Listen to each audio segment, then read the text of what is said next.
Hey, welcome back. All right, we're in the conclusion of shelter and safety technologies and how they relate to a fulfilling life. Uh, I've made this point multiple times, but it's worth repeating. A fulfilling life involves connection with other people and meaningful work to do. What the work is depends on what's meaningful to you, and obviously the connections tend to depend on how you want to be connected to other people. But those two ingredients seem to be crucial to having a fulfilling life. Um, but as we started out this week talking about, those those two ingredients depend on you having a foundation of security.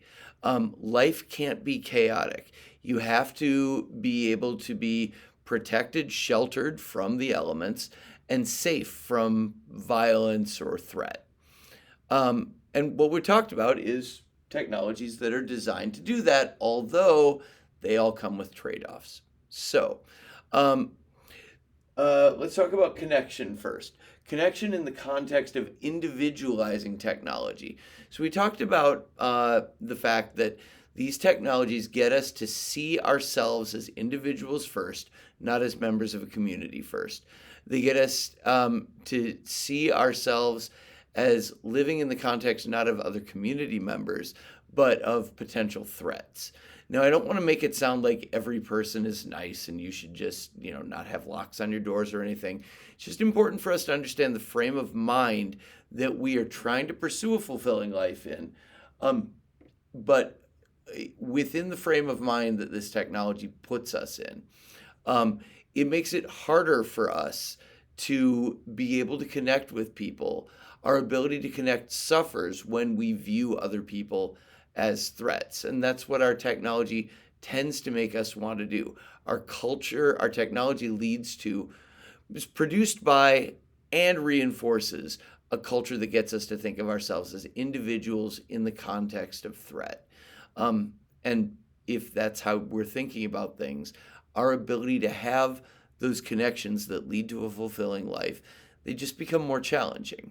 It's harder to have. Okay, so that's it for connection. Importantly, the solution to that is, again, like I said, it's not just to throw open your doors and never lock anything. It's to be aware that the technology that you have is producing this, is likely producing this sentiment in you.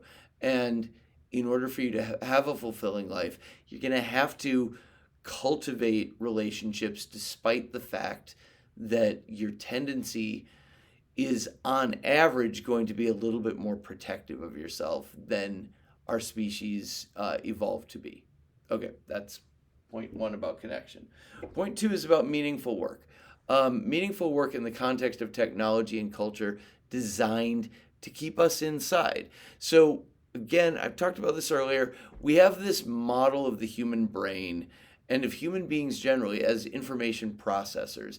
And it doesn't matter where you put this information processor, it should just be able to process. We're aware of the fact that people need breaks, but we're not aware of the type of breaks that people need to have to really replenish their attentional resources and their creative resources.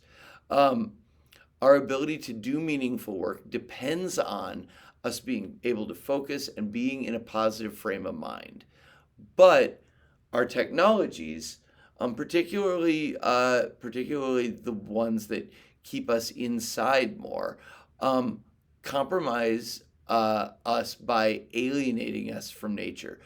We tend to be so removed from it that a lot of us are just uncomfortable being outside. I mean, there are bugs out there, there's noises, there's distractions, of course, which is why before I started teaching in this way, before I started teaching these subjects, I would never take my classes outside because, like, everything out there is more interesting than I am.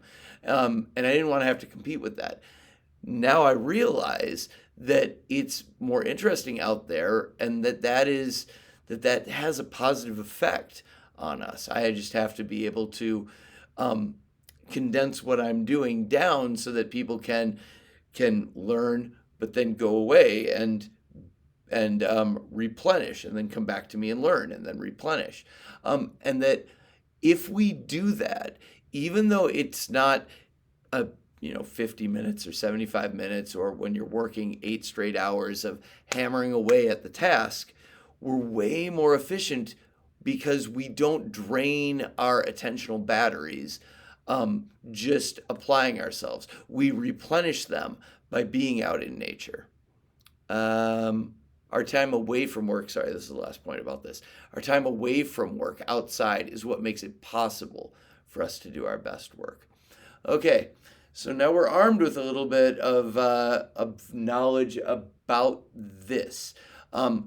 Again, security in terms of shelter and safety, these are needs that are at a slightly different level than breathing, sleep, nutrition, that type of thing. What we're doing here is laying the foundation on which we can build that fulfilling life.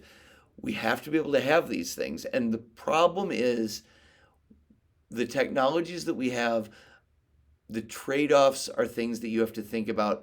Are they too much in order, am I trading too much for this that I'm not going to have this? Too much trade-off for shelter and safety that's going to prevent me from this. If so, how can I get this but still be able to lead myself in the direction of the fulfilling life for you? Okay, that's it for the week. I will see you next week.